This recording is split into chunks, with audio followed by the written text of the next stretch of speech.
This week's episode is sponsored by Change. Change is the #1 mentoring program that teaches you e-commerce from scratch. Change has a real community with real results. I have been working with Ryan for many years now and have attended many of his events and retreats across the world and got to meet members and the amazing community of like-minded people. Ryan works with a lot of big names in the business world, helping them build online businesses and e-commerce. Change offers personal one-on-one support, no experience needed, but like anything, this takes time and is not a get-rich-quick scheme. If you put the work in, you will get the results. E-commerce and online shopping is getting bigger and bigger. This is a great opportunity for anyone that is looking for financial freedom. For more information, go follow Ryan on Instagram at RyanJB, and he will guide you through the steps to help you get started and build a successful online business.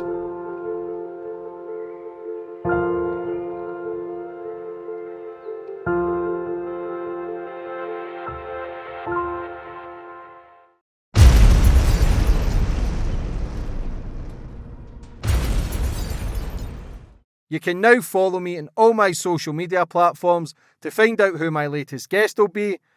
And don't forget to click the subscribe button and the notifications bell so you're notified for when my next podcast goes live.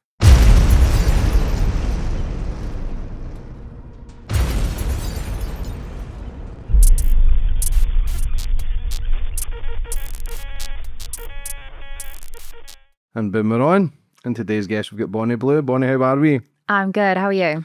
Good, thanks. First and foremost, thanks for coming on the show. That's okay. Thanks for having me. Yeah, listen, thanks for coming on. Very controversial. Everybody talks about it. It's business at the end of the day. I've spoken many podcasts. I've no issues with you, but it is a bit creepy when a thousand men are doing their business. But listen, that's your opinion. Yeah, you've found an avenue to work on making money. Yeah. And it's like, fair play. Like, I take my hat off. I'm not here to discriminate. I'm not here to try and target you or bring you down. I'm just here to understand you, what you're all about, what you've done before it, during it, and what's your plans for the future. But before we get into all the madness, I always like to go back to the start with my guests, get more of a bit of understanding about you, Bonnie, where you grew up and how it all began. So I grew up between like Derby and Nottingham, quite small towns. Well, not really small, but nothing crazy was happening in those areas. Very normal upbringing, as much as people think I've got trauma and daddy issues and I must have had some chaotic childhood. I did dancing a lot when I was young. I went to school, was going to do my A-levels, but dropped out after 4 months. And that's sort of like the summary of my, I guess, childhood. What were you like at school? Okay, like I wasn't the best behaved. I was never naughty. Like me and my friends were probably late for class, or we didn't do our homework, or we may have been giggling. So that's just like naughty as it went. Yeah, it's nothing. Yeah. What about mum and dad? Mum and dad, like good couple, good parents, still together, and I've got a sister. How's your sister? She is like 4 years younger. Good relationship? Yeah, really sweet. Like normal, like sister relationship. Like when I was younger, of course we'd bicker. Because like that 4-year age gap is there. You bicker a lot. Because like when I was young, she was then trying to act like me. And I was like, no, I'm the older sister type of thing. Yeah. But especially as I've got older, we've grown closer together. Yeah, it's a big age gap. If somebody's 10 and somebody's 14, they want to hang about with the older sister, but they're far too young. They're sort of embarrassing you, and you're like, please stop embarrassing me. Like, I can remember, because I used to swim when I was a lot younger, we was getting changed in the changing rooms, and she's like, have you still got that tissue in your bra? Because she must have seen me putting tissue in my bra, like trying to look like I've got big boobs. And that was like the summary. Like, she'd always do things to embarrass me. Like, not on purpose, but tend how it went. Any drinking back in the day, young kids, school? Not really. Like my parents always gave me alcohol from like a young age because they was fully aware that if they didn't give me alcohol, I would have been giving someone 20 quid to go to the corner shop to buy me like a bottle of vodka or something stronger. So they'd give me like Smirnoff Ice or what else was it? Like Echo Falls, like a low percentage wine. Yeah, what did I used to drink? Hooch. Hooch, yeah. Buckfast we drink in Scotland, but usually like a half bottle of Buckfast, couple of Hooch. Yeah. It would give you enough buzz from 6 o'clock till you went home at 10:30. So time you went home, you were sober. Yeah, like my parents wasn't naive. Like, I'm not saying they always knew everything, but they was aware people was going out, people was drinking. So they always wanted to provide me with stuff so that I wouldn't be going elsewhere, like looking for things. So. Your dad protective? Yeah, like any other dad, like not overprotective, like obviously adores me, but wasn't ever controlling. We had and still have a good relationship. Yeah, so I've got a daughter, 14, 15 now, she is, but I'm very protective. Yeah. Because of the people I interview as well. And when we go out in the streets, we don't see badness. Yeah. I only hear about it from other people's trauma, you know, and if you go on Twitter and it's quite toxic, you see all the bad stuff. My Twitter's quite good, actually, if you ever need a quick break. Who says I don't? That's where I might take my free time, you know, you just don't know. But yeah, so going through your youth, pretty innocent, pretty quiet, just like a normal teenager. Yeah, like never caused too much of an issue, like for my parents. I was always just like quite a hard worker. I started my first waitressing job when I was 13, and that sort of kept me busy, and I loved that. And at the time I was getting paid £5 an hour, and that was really good at 13. And yeah, I would go to school on the days I wasn't dancing, I'd go and be a waitress, and it kept me busy. First boyfriend? First boyfriend was when I was 13. Do you remember him? Yeah, I remember him. I lost my virginity to him. At 13? Yeah. I think I was about 12 or 13, young. Well, I didn't feel young though. Like, I think because I danced as well, like a lot of my friends was older. So I was always around and associated with older people. Like when I see some 13-year-olds now, I think, oh my gosh, that is so young. Like I can't believe I lost my virginity at that age. But I've always been a lot more mature for my age. So it didn't feel as if I was going to it naively when I was 13. I think, when you're that age, I thought I knew everything. I still think I know everything. But then you just think you're an adult, you're a man, you're drinking, you're picking up learnt behaviours by seeing family members drinking and smoking. They used to put cigarettes in my mouth like 5 and 6 and give us shandies, they called them. Loads of lemonade, little bit. We used to drink froth out their cans, but you're fucking 4 or 5 years old. You're very young. But that was the thing then. That was accepted then. Well, maybe it wasn't. Maybe they're all fucked, man, in the head. But you know what I'm saying? I mean, 4 is very young, but I know people turn their nose up when I say I lost it at 13. They're like, oh, that's where the trauma must have come from. They're like, that is so young to lose your virginity. But people are sexually active a lot younger than what people think. So, going through that then, what was it like working, leaving school? What was the plans? Did you have visions? Not really. There was no like set passion from a young age, like, oh, I really want to do this. I was very keen on dancing, but I knew I wasn't going to earn money that way. And it was more of a hobby as opposed to a career. Yeah. So I took an interest in midwifery. So I did my A-levels, well, I planned to, but I only did it for 4 months because once I started sixth form, I was also working at Pound Stretcher and I was a paid dance teacher at this point as well. So I'd go to sixth form sort of 3 or 4 hours a day and then straight away I'd go to dancing and then I'd go and do a shift at Pound Stretcher. And then I became more obsessed with earning money as opposed to becoming a midwife, especially as I would have had to do 2 years at sixth form, 4 years at university, to then go into a very competitive industry to be earning about 21 to 25k max a year. And I was like, why am I doing all that? That's 7 years of my life given up for education and I wanna start living my life. So I dropped out after 4 months to do recruitment. I had a midwife on the Yeah. podcast before you. She was kind of exposing the system and how it's all backwards and everything that's rising through diseases through kids and miscarriages. And all that stuff also through. Obviously, I don't really know much about it because I dropped out after 4 months. Yeah. What made you want to choose that? I didn't really know what I wanted to do. And then I just think, okay, well, delivering children, that'd be quite a nice job. And because I was a dance teacher, I worked a lot with younger children. So I really liked spending time with children. So I was like, okay, maybe I'll go down the midwifery route. That's a passion. So you've always wanted to be a mother? When I was younger, more so than now. But yeah. Yeah, of course. Things change. So, going through all that, first proper boyfriend, what age? 14. First proper boyfriend? Yeah. What, love? Yeah, it went to love. Yeah. How long did that last? 10 years. Is that someone, were you married? Yeah. What That's age, who I was married to. What age did you get married? 20. Very young. Young, but same when I lost my virginity, I didn't feel 20. I felt very mature. I'd been with him at that point for 6 years. We'd got a house. I was in a very good job at the time. So I didn't feel 20. I wasn't naive. Like my sister, she's 21. If she was to say she would get married, I'd be like, you're too young. Like you've not lived yet, really, or I don't feel like you know enough. Whereas I sort of had, and I did understand what marriage meant, and I completely adored my partner at the time. What is living to you? Like we'd worked, we'd like grown up a lot together. I'd like experienced life. So I wasn't going into a marriage naively. So you were going through that life kind of, it's the perfect kind of life then for a young kid. They want to get married, they want to find that partner, they want to have a baby. they think that's all the boxes ticked. Oh, like from an outside perspective, I was living the dream life. Yeah. I dropped out of school, but I'd straight away gone into recruitment. I was a recruitment consultant. I was earning good money. I'd bought a house. Me and my partner had good cars. I was engaged. Then I was getting married. Like, I was living the life that everyone plans to live. So everything that I've learned over the years, everything I've done, I've got 3 kids to 3 different women. Yeah. And I wouldn't change anything, but I do wish I would have gave it a go with someone when I was a lot younger and really went for that life. For me, no matter... So I go for 18-year-olds as well, so... Yeah, but everything you kind of achieve, everything that I've kind of ticked off, and I thought it was going to fill all the broken pieces. Yeah. It's all bullshit. It doesn't mean anything. And I look at the family life and I think, do you know what?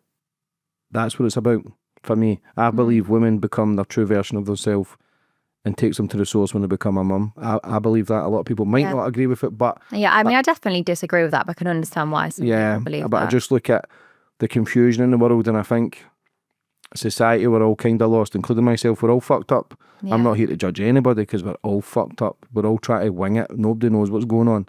But when I look at the kind of family life and I look at my kids, I want more kids.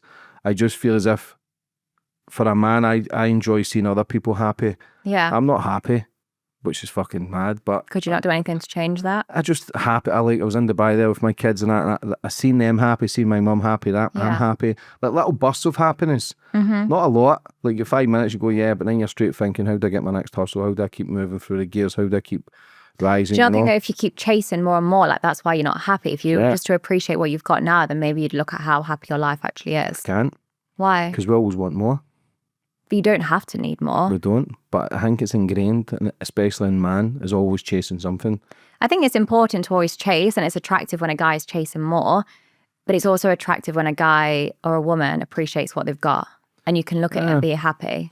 But I got everything. I ticked all the boxes, and I thought, nah. Like, I completely agree, because like I said, from the outside perspective, I was living the dream life. I was married, and then I relocated to Australia. I had a very respectful job, and I was going to start trying for children. And I was going through the emotions. I was going through the life that everyone plans and everyone thinks you should be having.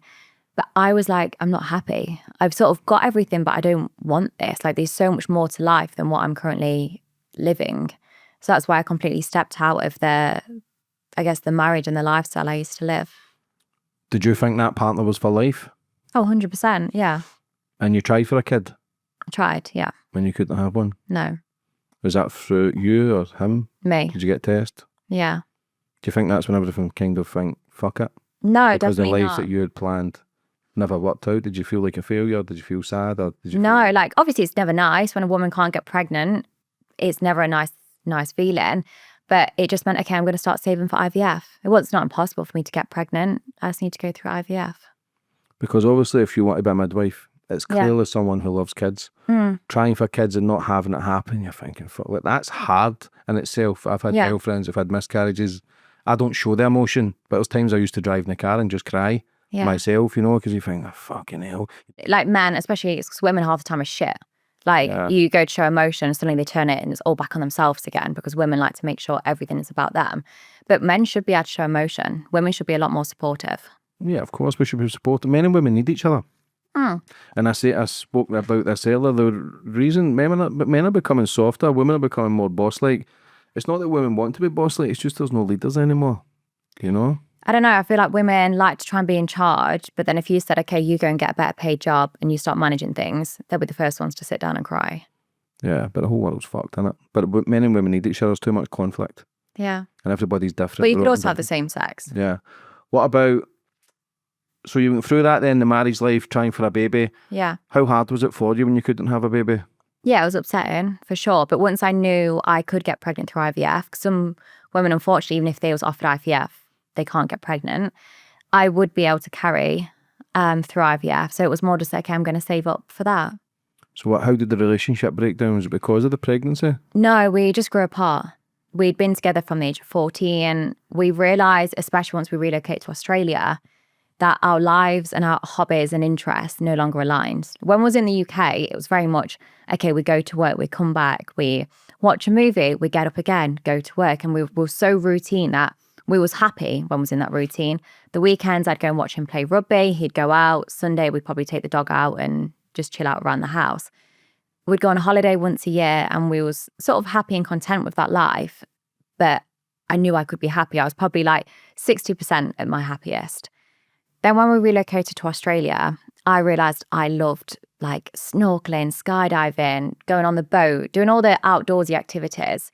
His personality and his hobbies sort of wasn't the same as mine. And we really started to drift apart because when someone really wants to live an outdoorsy lifestyle and the other person is more into, you know, staying in, watching movies, like seeing the mates, going out for drinks, I was like, I feel like I'm forcing you to do things you don't want to do. So naturally we started growing apart, and it went from being in love with him to just sort of loving him like a brother. If you did fall pregnant, yeah, do you think you'd be in the industry you're in now? I probably would still be with him. I think most people have kids and it saves their marriage because they just stay together because it's easy, it's convenient, and it's the lazy thing to do, to be honest. I think there's loads of couples that are together but they're just unhappy and they can't be asked to split up.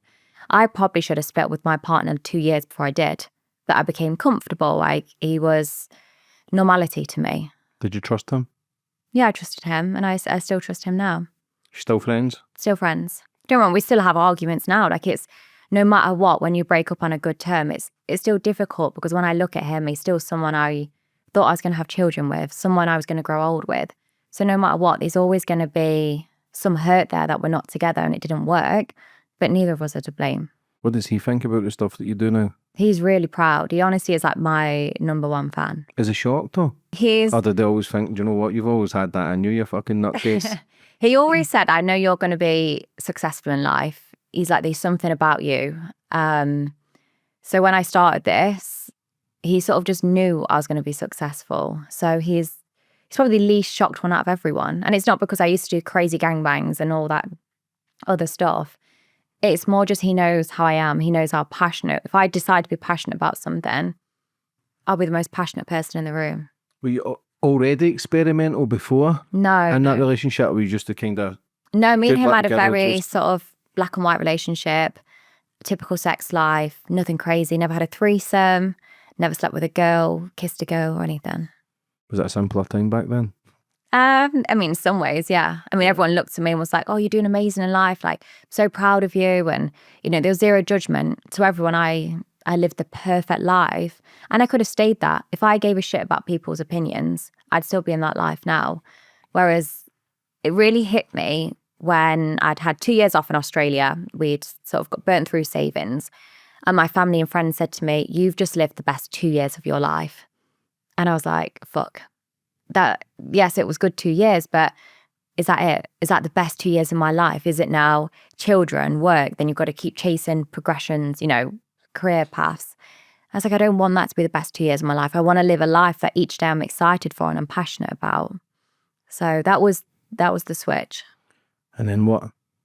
I started off camming. What was that like, doing that for your first time? I was so nervous. In my head, I was like, fake it till you make it. That guy doesn't know it's your first time. That guy doesn't know you've never done this before. So just go into it confidently. And if I don't like it, I never have to do it again. Or worst case, I just shut my laptop and pretend it never happened. How easy is it to sign up to the kind of webcam business? Oh, I think it's like 24 hours. Like, once they've checked your IDs and you've uploaded your consent forms, it's as simple as that. How much do you make the first day? My first day, gosh, I can't really remember, but it was like 800 or 900 AUD. Just all right, isn't it, for your first day? You then thinking, is that where it starts? Is it more the obsession of having freedom and making money and able to do what you want? Is that the kind of addiction with it all? Oh, 100%. So when I first started, I wasn't doing this because I was obsessed with sex, gangbangs, 18-year-olds, any of that. Because I'd never done it. I didn't even know I enjoyed that. It was purely for money and freedom and flexibility. When I say money, I wasn't at the time chasing millions. I just didn't want to put myself back in an office environment. I wanted to have control of my life and I wanted to live a beautiful life. So when I first started camming, they'd be like a corner, like in the bottom corner, your money, and it would just be going up and up and up. And I didn't start this job or this industry because I don't have a good work ethic. It's the complete opposite. I'm obsessed with working, and I would see the money going up and I would sit on that cam for like 12 to 16 hours a day. So the obsession for the kind of money then is the main trigger, do you think, of the start Yeah, of when it I all? first started. How do you end up then going through? Is it a case of the money hits a plateau and you're thinking, I need to do more to create more income? How does it work? How does the process work in that sort of industry? So once I started that, I realized I was actually really good at it. And I really enjoyed speaking to these guys because in my head, there's going to be weird. I wouldn't have anything in common with them. I wouldn't be able to connect with them. I completely judged them. I do what everyone else does and just assumes. Yet when I started speaking to them and getting to know these guys, I was excited to log on. Yes, it was nice seeing the money, but I built a relationship with these guys very quickly and that I was taken back by. So I continued speaking to them and then wanted to take it further, which is when I set up OnlyFans. How many guys would you speak to a day then with the webcam stuff? Gosh, hundreds. A day? Yeah. And they asking you to do stuff? Yeah, you could do, some of them was just conversations. Others, I was naked and putting dildos in my pussy. Do you get paid more for that? It depends because you could ask for a tip or you just get paid per minute. See, I've no issues with the majority of men are lonely. They are. 1/3 of men, I think, are virgins. Like the majority of men are struggling. Yeah. And if people want to pay to have a connection and feel as if they're part of the world, no issues whatsoever. I used to think it was weird. Like before I went on, I just thought, oh, it'd just be weird, really horny men that are lazy and just can't be asked to go and speak to women. Then when I started speaking to these guys, I was like, oh my gosh, you're so normal. I would pass you in the street and wouldn't think anything of it. Or I'd look at you in the street and think, wow, you're a good looking guy. And I realized most of them, especially the ones that I wasn't getting naked and fucking myself, I was like, they're just lonely. They just want to connect with someone. They just want someone that isn't going to judge them and is going to listen to them. Because unfortunately, most wives just whinge and they forget they should also be listening. But you will get some creepy bastards as well. Oh, yeah, definitely some It's weirdos. like anywhere, and like you say, you were judging them, so it's understandable that people are going to judge you because people don't know who you are. They're just seeing the They're just the so titles, uneducated. of course. And like I say, I've no issues with. I know drug dealers, I know fucking murderers and bank robbers. I don't judge them. Just because you do bad stuff, it doesn't mean you're a bad person. It's just certain Well, I don't know. I don't think I'd circumstances. want to be sat with a murderer, but it But depends on people, the listen, circumstances. if people with you with 1,000 men and a murderer, people would still be 50-50 because people People are so think I'm more against sex. disgusting Yeah, than of like a course. mass murderer. Yeah. Like I would genuinely have got less hate if I was a mass murderer than if I'm just a world record slut. Like people talk about me more than they do the actual shit that's going off in the world. But the more people talk, the more money you're making. Oh, of course, Creating I a don't good complain business about model. it. Yeah. I've All seen it. I I've do seen the is patterns. highlight the poorly educated women that just sit and like complain about me. Really, they should get up from the sofa and go to the gym.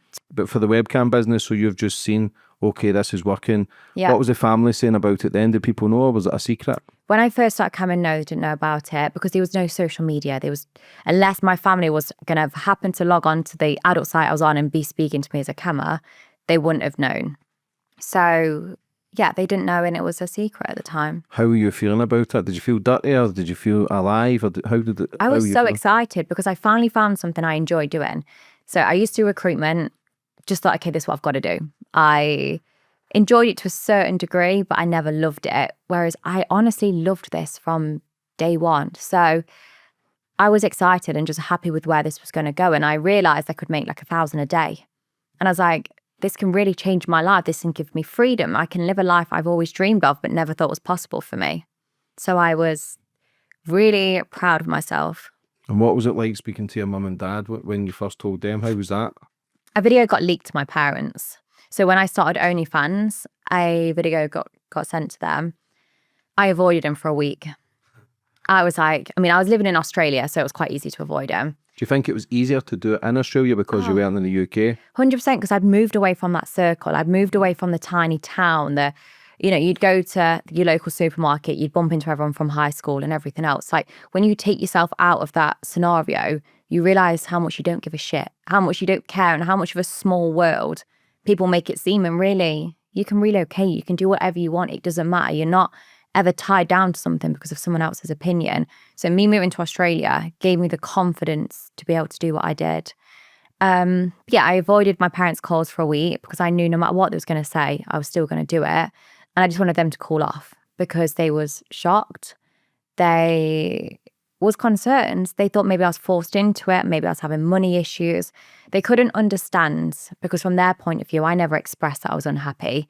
I didn't ever phone them when I was sat in rush hour traffic for about 2 hours to go and sit in a shitty office to say how much I disliked it. They just used to see my achievements, me coming home from work in a suit, looking professional and the fact I was married and had a house. So from that to then seeing your daughter upload sex tape, you're thinking, how has that happened? I thought she was living a happy life in Australia, and suddenly she's a prostitute. What video was it? Me with a big black cock. So there was no denying it was me taking it either. Could you not deny it? No. No, not when you've seen it all angles. I always had good camera angles as well, so it was very clearly me. How can they leak it? Does somebody record it off another phone? Videos can get leaked all the time, unfortunately. So yeah, it was taken out of my hands to tell him. I would have always told him, but I just didn't know when, and I hadn't been in the industry that long. So I couldn't answer all the questions. I didn't know if I was going to be doing it long term. I didn't know how it was going to make me feel 6 months from now. So I just wanted to understand it before going to them with, hey, this is what I'm doing. Here's the reasons, here's the benefits, and this is how it makes me feel. Yeah. Instead, they was told very early on. So it was look, I don't know. And that was my answer to most things. Does that mean the shackles then come off because you've nothing to hide anymore? Not really. How I was working before they found out afterwards was the same. It was just nice that they knew, because I've always had a very open relationship with my family. I didn't like hiding the fact I was doing this. So I felt much happier, fast forward a week after I ignored them, that they knew. What'd your sister say? She just found it funny, actually, to start with. She wasn't bothered. She was like, are you happy? Do you feel comfortable with it? I said yes. And she was like, that's fine then. So when did you start then putting the foot in the floor and start changing and start making all these decisions and getting the headlines and creating the content? It's all publicity. Publicity makes money. Yeah. It was in November 2023. So just recently? Well, 2 years ago. Yeah. So I've only been in the industry 2 years. Mm-hmm. I sort of was being contacted by a lot of 18-year-olds that was traveling to the Gold Coast where I lived for an event called Schoolies. Schoolies is the same as Freshers that we have in the UK. And I fucked them. I took their virginities and I loved it. How do you know they were virgins?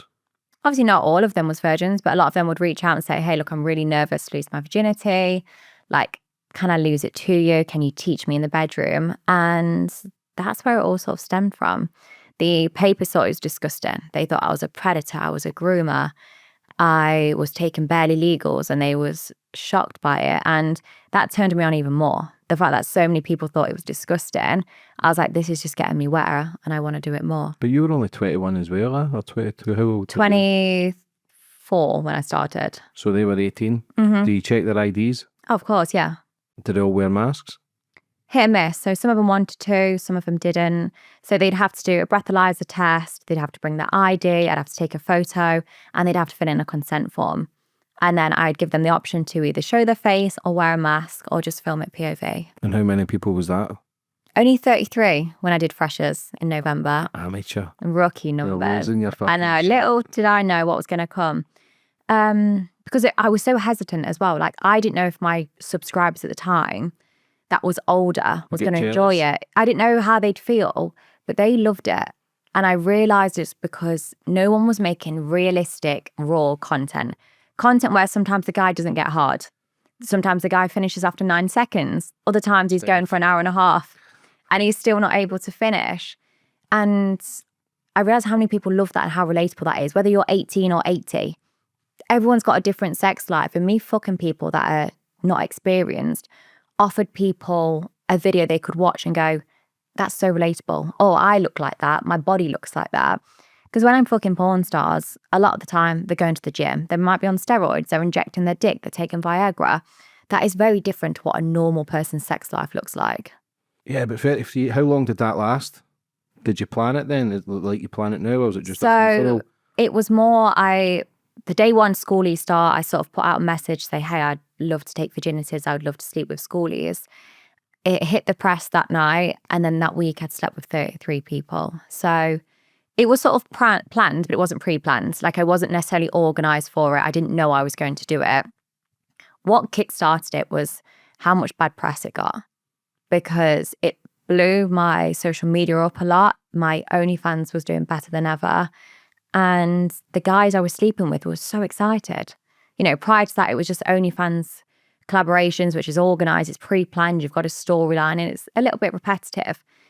And I couldn't believe the excitement from myself when these guys would turn up and they were just so energetic, like not really seeing a female body the way I was offering, you know, hey, use my body, you know, finger me, spit on me, choke me, do whatever you want to do. Like, because otherwise, even if he wasn't a virgin, they've probably had sex, they've been under the influence, they've gone back to an unsafe environment. Who knows what that girl's going to say the next day? You know, it's dangerous for guys and women.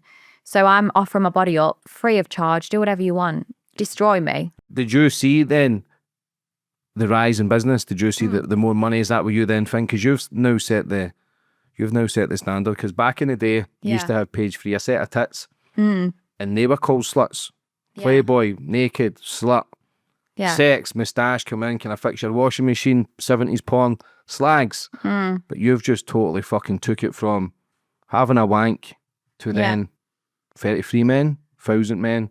You've then raised the bar, but it's scary where it can go from where it used to be 10, 15 years ago. It's not scary. Like, if you're not going to cry and fake bleeding, then it's not scary as long as you're in control and you know what you're doing with your own body. And that's what everyone should be doing, is understanding their body, their limits. And that goes for anyone in any age. So the last 2 years then, what happened after the 33 men? What were you thinking then? Were you tired or thinking, okay, I need to go bigger and harder? Well, I was like, I love it. I'd never done it before, never really taken virginities. And I really had found my passion, really found my calling in life. So that was obviously Australia, and that was a very Australia target audience. So I was like, okay, well, I want to hit the US. So US have spring break, and it's the same set out as schoolies. So I went to spring break in March and did the exact same thing, but fucked 122 college boys. How long? 2 weeks. Yeah, it's still amateur numbers, on it. Fuck's sake, what happened to 1,000 men in 12 hours? But then, is that getting you more publicity? Yeah, so by then I'd already done TV interviews, I was on every headline, my social media was continuing to increase, and I was really starting to make a name for myself. And I loved it. Like, I genuinely had so much fun. Like, I enjoyed doing my other collaborations with other guys and porn stars, and it's nice having that sex, but I loved the not knowing what was going to happen. When these guys walk through the room, they're not experienced, and I just loved teaching them about their body, what they enjoyed, seeing if they want to finger up the arse and their dick sucking at the same time. So I love experimenting on them as well. Like, I want them to walk away knowing exactly what they enjoy, because most guys, and even now, they're scared to ask. They feel uncomfortable. Whereas, say I gave you a rim job and a finger up the bum, and you loved it, you'd feel a lot more confident saying to the next woman, hey, this is what I like. This is what turns me on. And I want to offer that to people. That's still fucking mad though. What about when you're doing it? Do they feel, is it like a sense of power for you? Is it like a power trip, a sense of control? Like, what's the feeling you're getting? I mean, I just honestly enjoy it. Like, I'm turned on, I'm excited by it. But you've got all these kids and men at the grasp of your hands. Like, there must be some sort of power trip with that. I still get nervous. Don't get me wrong, like, I'm letting multiple men just come into my room. I'm by myself a lot of the time, and I'm like, come fuck me, do whatever you want to me. So I still get nervous, but that's fine. I'll even say to them, hey, I'm a bit nervous for this one, or God, there's a lot of you in this room today. Like, what turned you on? What gets you going? But no, it's not like power trip. It's not like, oh, I'm older, and yes, I am older, but they're usually bigger than me anyway. Do you ever feel unsafe? Not really, no. There's one time, so I did that March was spring break, and then in September we have freshers. I did freshers, and there was one time where I did a gangbang with 23 guys, and I could see them looking through my stuff. You know, I'm very busy, my mouth's busy, my hands are busy, my holes are busy, and I'm suddenly like, I've let 23 people into my flat where my stuff is, and I can start seeing other guys sort of looking around, picking stuff up. I was like, I think they're going to start taking stuff out of this flat and leaving. And, you know, I was very occupied. I didn't feel unsafe in terms of anything was going to happen to me, but I felt unsafe in terms of I knew things were going to get stolen. What happened after that? Where did you go after the freshers? After freshers, that was September, I had planned to go back to Australia. So I'd come back to the UK to do freshers, had planned to go back to Australia to do schoolies again in November. On my way back to Australia, they went on TV and said I was a predator and I had my visa taken off me. For Australia? Yeah. Australia's a very small population. I don't many people know. There's only like 25 million people in Australia. Yeah, it's very small, but in terms of the lifestyle, it's beautiful. Could you feel as if you could do what you wanted and kind of hibernate there and still have a good life? Unlike the UK, it's different. it wasn't that. I'm very outdoorsy. So I feel like I'm better suited to a hot country. But yeah, it was frustrating because the petition got started. It got tens of thousands of signatures saying, Bonnie Blue sleeps with underage kids. They're not consenting. They're not aware these videos are going to get posted. And that is completely false. It's bullshit. So I dismissed it completely and thought, well, of course I'm not going to get my visa taken off me because that's not true. However, they are allowed to discriminate against people and they are allowed to ban you even if you haven't broken the rules. So I got my visa taken off me. So what was the reason? I didn't get a reason. It was, you're banned and you can no longer come to the country for the next 4 years. So what did you do after that? What was the plan? See, when you get that sort of negative attention, see when you get your visa revoked, is that better for business again? So say there's no such thing as bad publicity, but that is still a lot of negative press. That's when I became the most searched woman in the world for that month. And I was like, wow, that's crazy. Because in my eyes, especially because it's all happened so quickly, I didn't realise how big I was getting.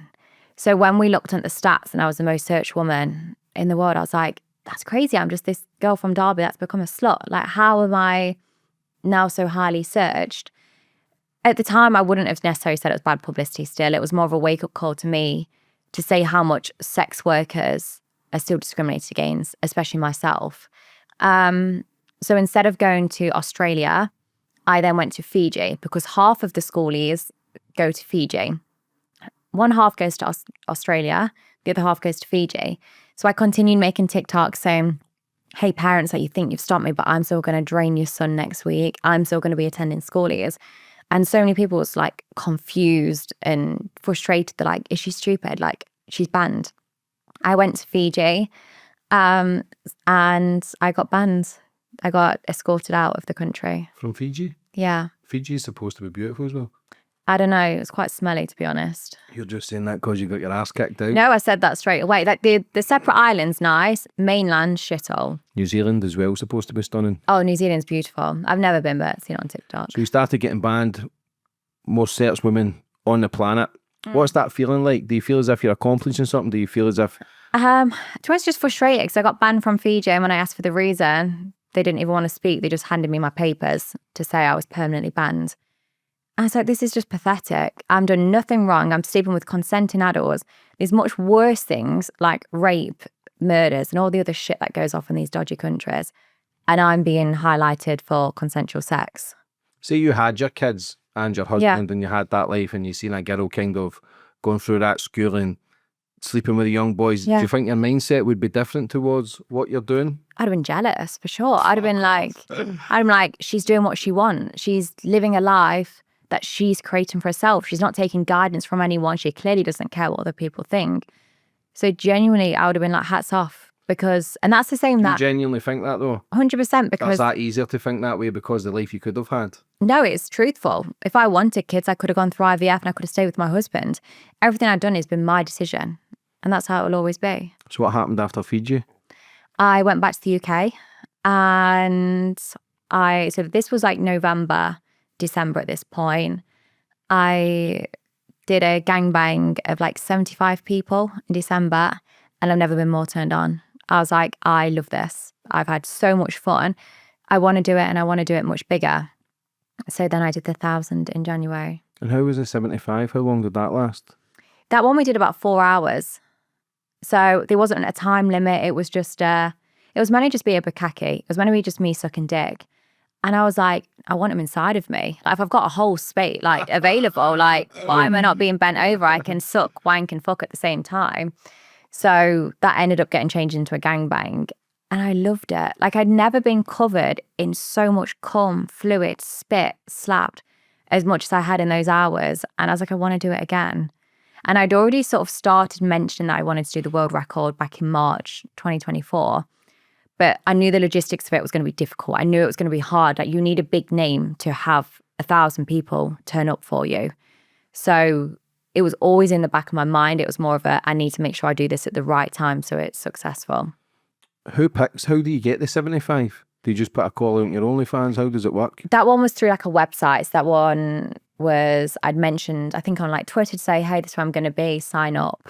And I learned a lot from that in terms of the organisation, the consent forms, how it works, how people turn up and the different angles. And the room I did that gangbang in was the one I then did the 1,000 in. So I learned a lot in terms of logistics and how I'd want it to work so that the 1,000 could go smoothly.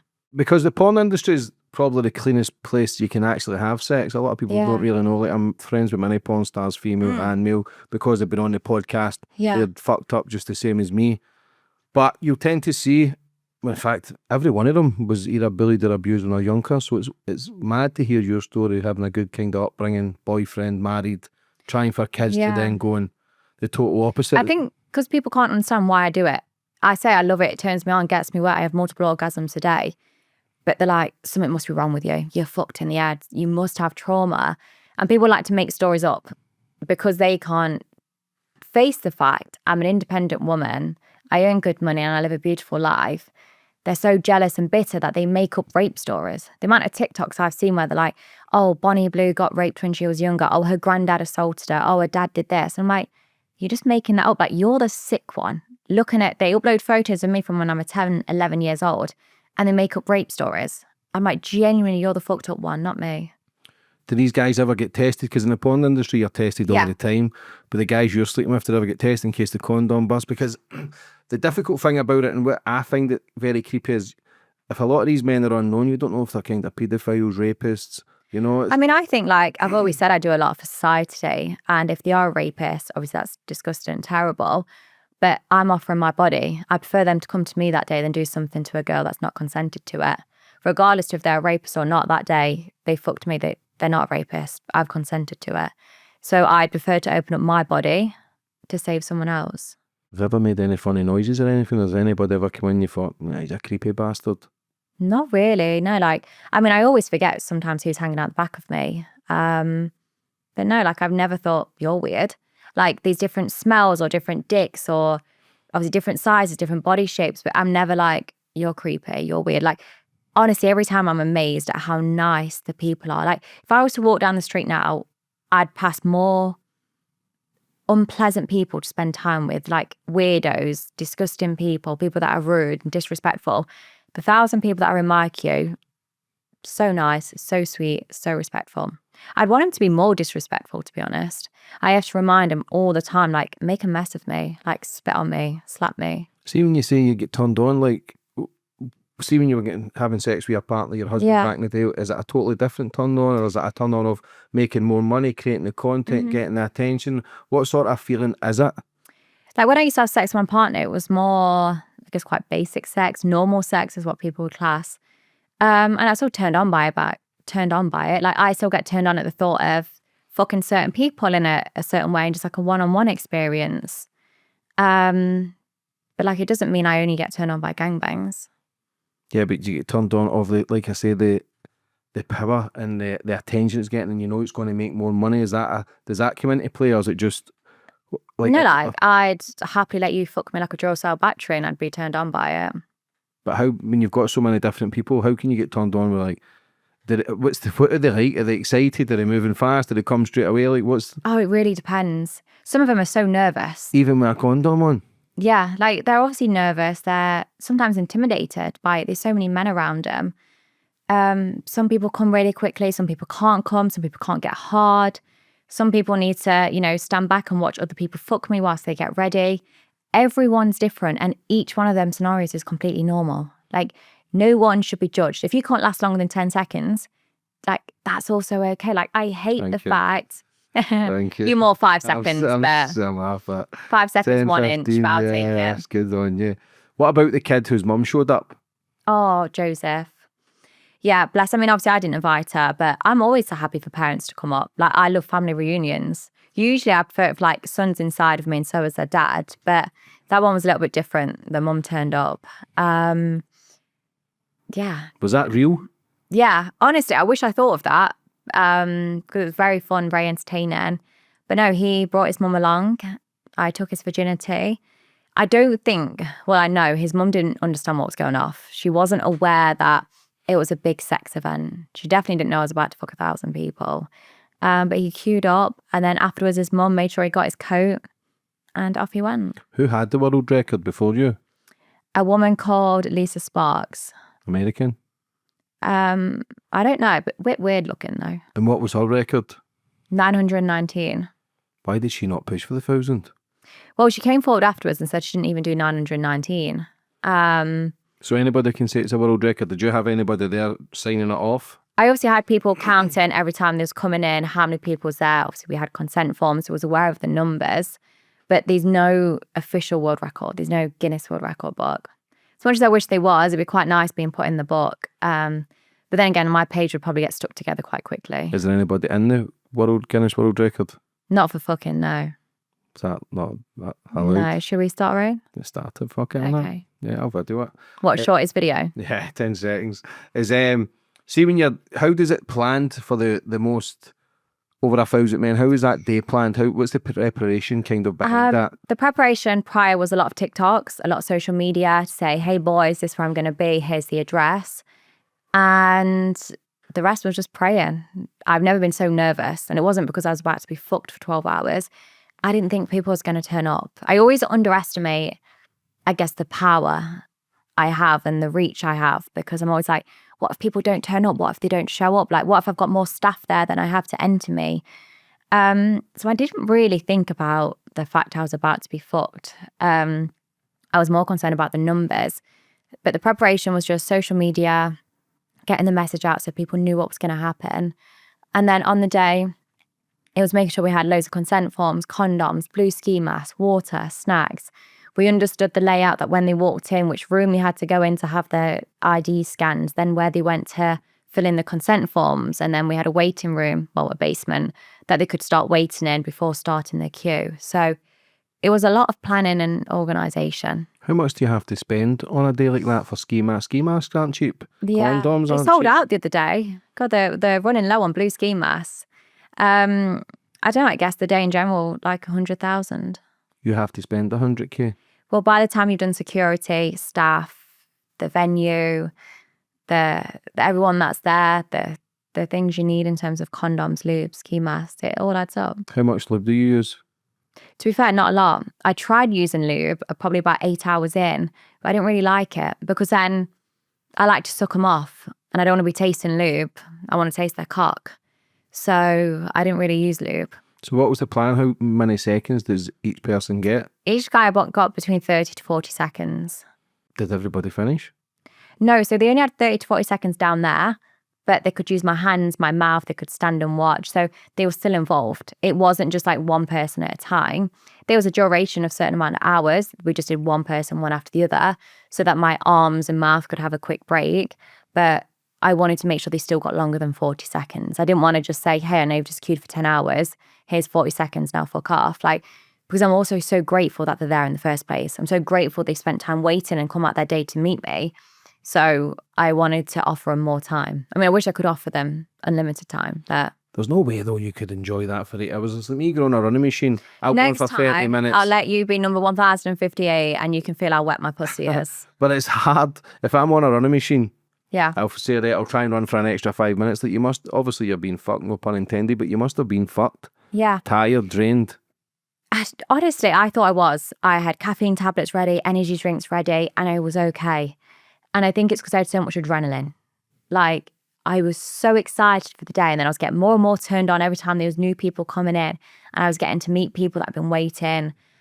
And each experience was so different, so it never felt repetitive to me. Every guy felt different, and it was a new experience.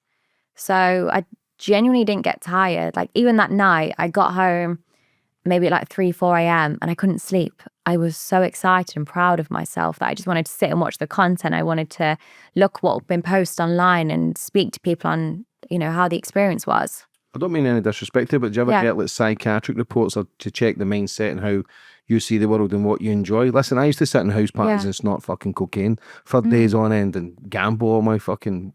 I've done bad stuff to get it, so I was fucked up. And if I was to go and see somebody to say, listen, you're definitely on the spectrum, you cunt, do you know what I'm saying? But did you ever get any sort of reports on yourself? Is it like a sex addiction? What is it that's I wouldn't say I've got a sex addiction. Right now, I'm not asking you to bend me over the table. Do you know what I mean? On camera, but first I month, text messages, mate, can't I? I prefer a Duracell battery in 20 seconds. But no, I don't need therapy. No, I'm not saying you do, but sometimes we can question our life and Yeah. think, because I think I'm doing all right, but I also know I'm fucked up in the head. See, I just think I'm a genius. You possibly. You've mastered the art of manipulating. Listen, because we've got the full of testosterone. It's a sex hormone. Every man looks at a woman and thinks what they think. You've mastered how to manipulate that to then create a very successful business like that.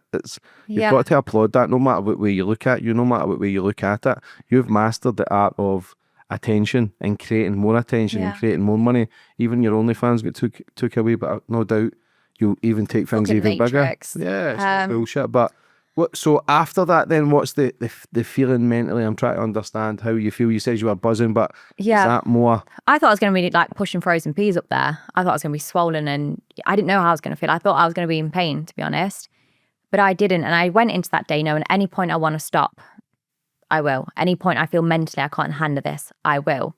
And I think because I am so switched on, people think I must be detached and everything else, but I'm not. I'm so alert and I know what I'm doing and I know what my actions could lead to. So yeah, when I went to bed that night, I woke up and I was thinking, am I going to be in pain? I straight away went to the toilets and fingered myself. So I was like, I need to feel, am I sore? Am I okay? Am I bleeding? And I was fine. I just felt like I'd had some rough sex the night before. Were you bleeding or anything? No, completely fine. I was tired and my legs ached as if I'd done a workout. That's just because they've been held open for so many hours. I had some bruises along my body, but that just turned me on because they're bruises from when my body was being dragged along the footstools.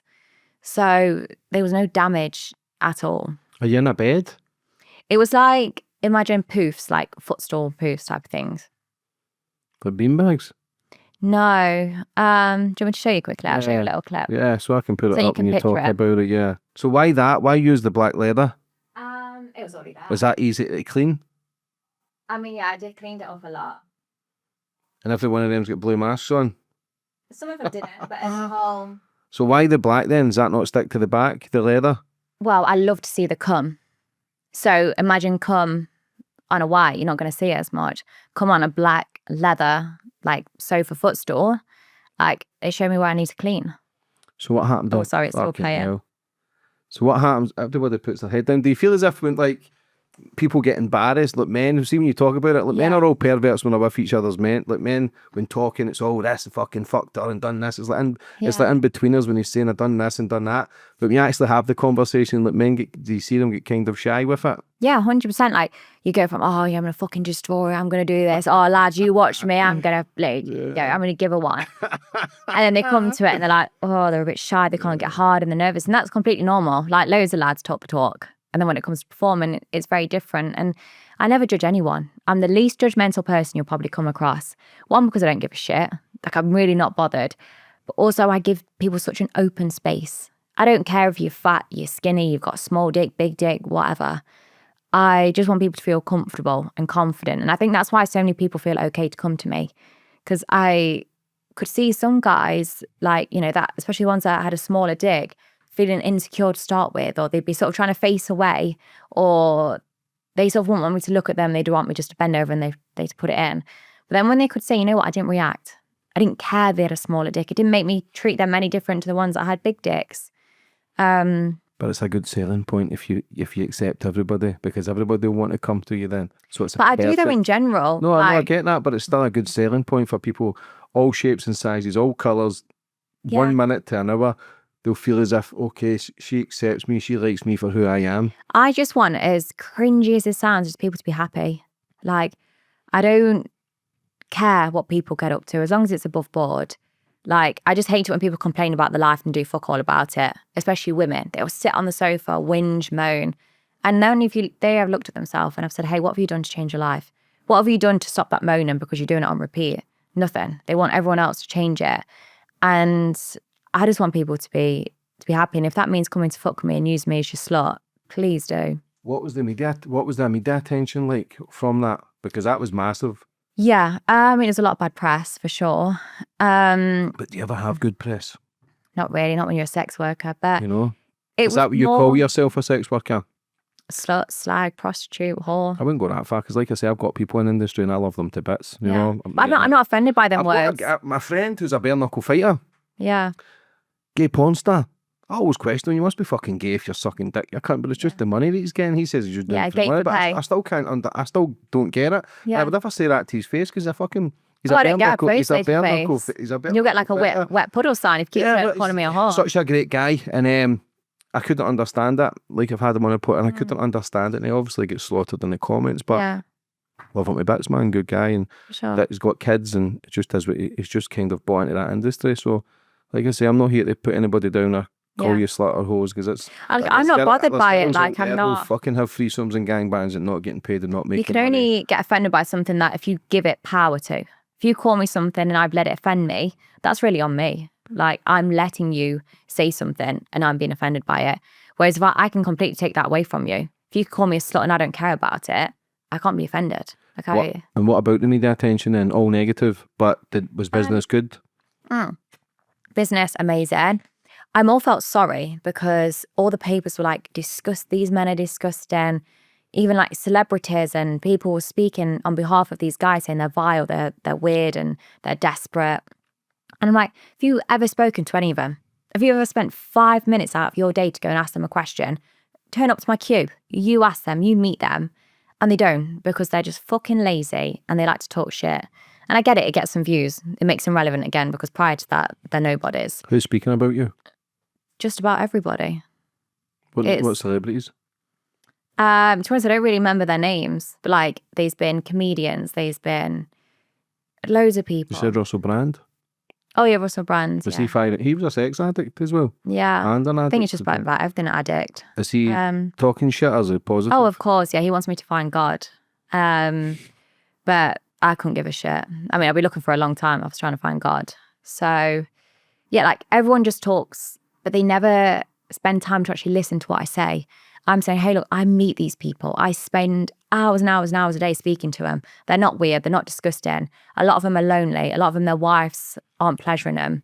So they're not weird. And I just hate the fact that my subscribers or the people that have fucked me read these comments online because I don't care. I know what they're like, but I hate them being tried to make me feel ashamed or they're disgusting for fucking me. And it's not the case. And people would like to try and turn the day into a downer. Anyone that was actually there knows it was a good day. Everyone was happy and enjoying themselves. But then there's so much darkness around it because people talk shit. Yeah, I get that though, because it's the media and it's normalising madness. But like I say, be who you want to be. Like the feminists should be supporting you. They've created this kind of 100%. Women want to do what they want, but nobody's going to support. Well, it was whinging 100 years ago and they're still whinging now, so they might as well give up. Typical women. Exactly. Typical fucking women. Do you drink or anything? Sometimes I'll have the occasional Hendrix and cucumber. I wish I drank more, but I don't really like the taste of alcohol. You'll usually see me with a Pepsi Max, to be honest. But no, I don't drink. I've done a weed edible a few times. And that's as far as it's gone. Like I don't do drugs, don't drink. As a whole, I'm quite wholesome. But you seem very confident. You seem to have your head screwed on. But yeah. When are you at your lowest? You must have low moments as well. Not now, not really. Does the money help? Obviously, money helps. People that say money don't bring happiness are the broke ones. But I used to get down when I looked at my life and I was like, I've got everything, so why am I unhappy? I've got a husband, I've got a house, I've got a good job, I'm in a dream location. Like, why am I not waking up each day so excited? Why am I not looking forward to the future? That was when I was at my lowest, when people thought I was at my happiest. But now, I'm genuinely never really unhappy. And people think I'm lying or people say my eyes show that I'm a demon and everything else they like to make up. But I really am happy because I'm in control. It's the first time in my life which I'm so much in control. If I don't want to do something, I don't do it. If I want to go to the beach or I want to fuck off on holiday, I can. No one tells me what to do.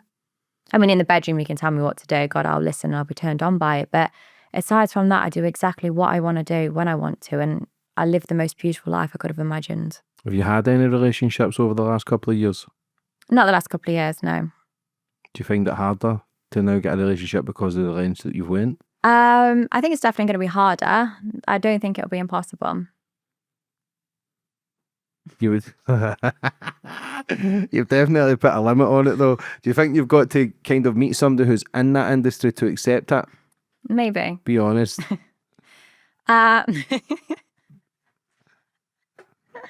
Maybe, possibly. I don't know. Yeah, you've definitely put your numbers down a bit. But then Yeah. again, the world's getting freakier, man. This might be the norm in 5-10 years' time. Who People might be going to knows? nightclubs and thinking it's not a good night unless I fucked 100 men. I might before end I up with go. a husband that's on clean-up duty. Exactly. What is the clean-up like for that sort of thing? For that 1,000 fucking condoms lying everywhere? Like, who cleans that up?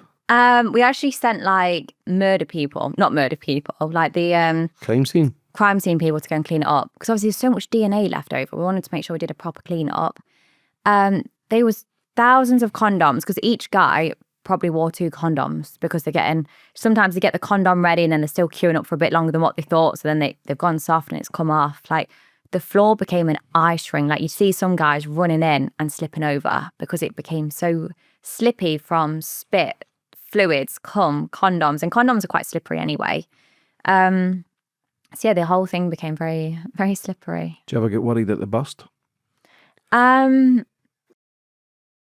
Yeah, but if anything, it turns me on. So I love the idea of scooping out loads of cum. What turns you on the most?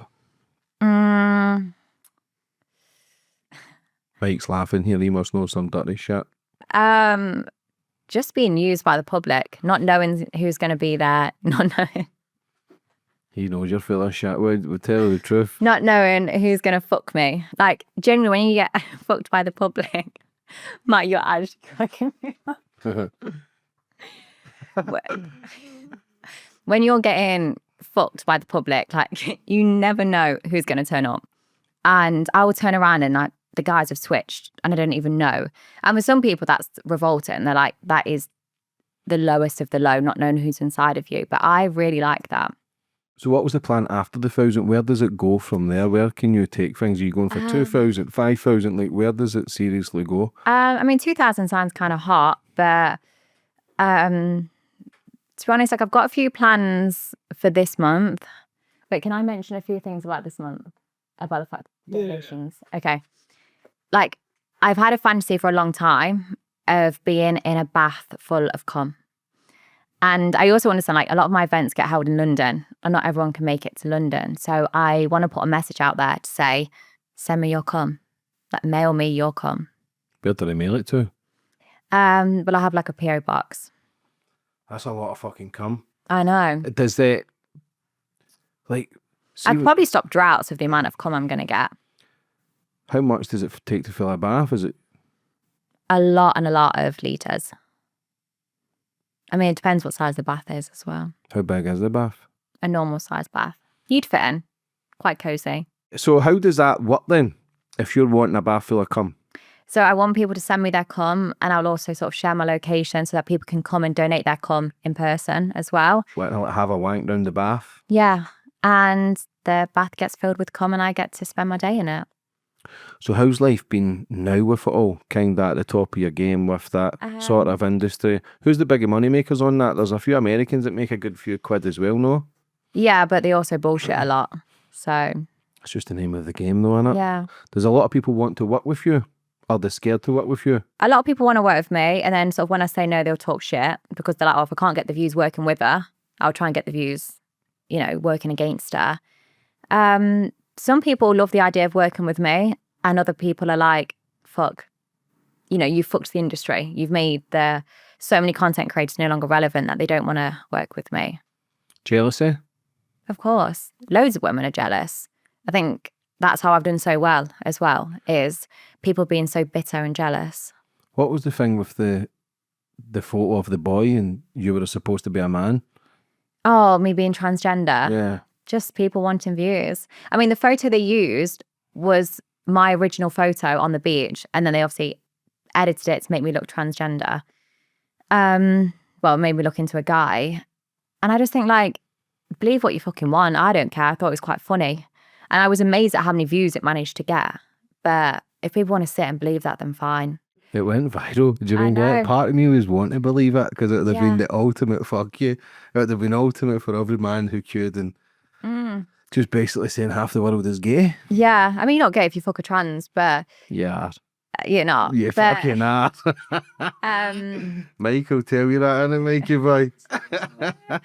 Like, Yeah, I don't care. People make so much shit up about me. Like, I just found it funny. And people would always go, how do you deal with the hate, the backlash? I sit there and laugh at it. Like, I'm really not bothered. I know I'd never be that low and that desperate. I'd sit and make a video on someone else. I'd sit there and talk about someone else and make shit up. But if that's what gets other people off, so do it. If I put a smile on your face that day, then I'm happy. How was the Andrew Tate interview? Oh, I think he's brilliant. I think he's super respectful, nice. I had a good laugh with him. No, I've got no bad words to say about him. Have you ever had any death threats? Oh, loads a day. What do you think I wank to at night? Yeah, I see the topic and that. But do you ever get scared that it goes a bit too far, that you have become a public name and people might see you as an object and not actually as a human being? If it was from men, obviously I get some hate from men. If I was getting the hundreds of death threats from men, I'd be more concerned.